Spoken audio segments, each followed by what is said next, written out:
Olá! Hoje o tapete vai ser de bico.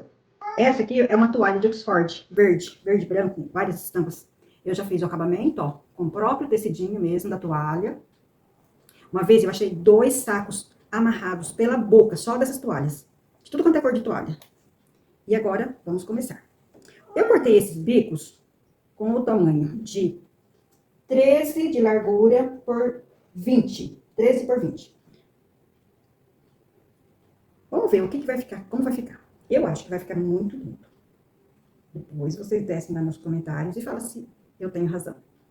Olha só, que show de colorido que vai ser esse tapete. Bem, quem gosta de colorido, né? Tem gente que às vezes prefere os mais neutros.